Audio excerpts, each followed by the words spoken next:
সন্ধ্যাবেলা, গোধূলি রঙে ভরা একটা ছাদ। হঠাৎ করে রাহুল বলে ওঠে, তুমি জানো, প্রতিদিন তোমাকে দেখার পরেই মনে হয় আমার সকালটা পুরো হয়। তোমার চোখ দুটো যেন দুটো নদী, যেখানে আমি প্রতিনিয়ত হারিয়ে যেতে চাই। মেঘলা একটু মুচকি হেসে বলে, তুমি এত কবিতা বলো কেন? এই শহরে তো হাজারো মানুষ, কিন্তু তুমি সব সময় আমার চোখে তাকিয়ে এমন কিছু বলো যেটা শুনে মনে হয় আমি পৃথিবীর সবথেকে সৌভাগ্যবতী মেয়ে। রাহুল বলে, কারণ তুমি আমার পৃথিবী। আমার দিন শুরু হয় তোমার মুখ মনে করে, আর রাত শেষ হয় তোমার কণ্ঠস্বর শুনে। আমি চাই আমার ভবিষ্যতের সব সকাল যেন তোমার হাসিতে ভরে থাকে। মেঘলা আলতো করে তার হাত ধরে বলে, তুমি জানো, আমি আগে কখনো এভাবে কাউকে অনুভব করিনি। তুমি এলে মনে হয় সব কষ্ট গলে জল হয়ে যায়। তোমার চোখে একটা নিরাপত্তা আছে যেটা আমি সারা জীবন খুঁজেছি। রাহুল বলে, আমি কোনো রাজপুত্র না, মেঘলা।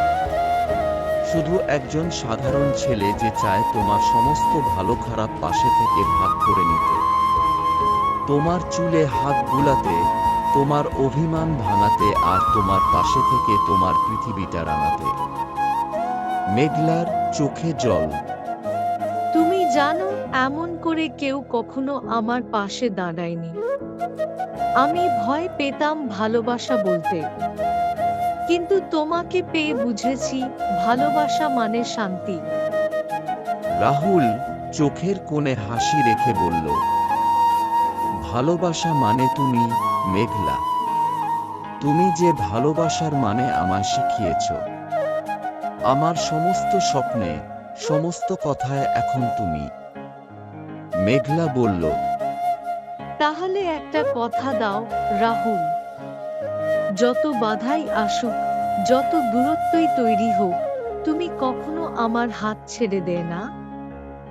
রাহুল তার হাতে চুমু খেয়ে বলল, আমি প্রতিজ্ঞা করছি, যতদিন আমার হৃদয় ধকধক করবে, ততদিন তুমি আমার পাশে থাকবে।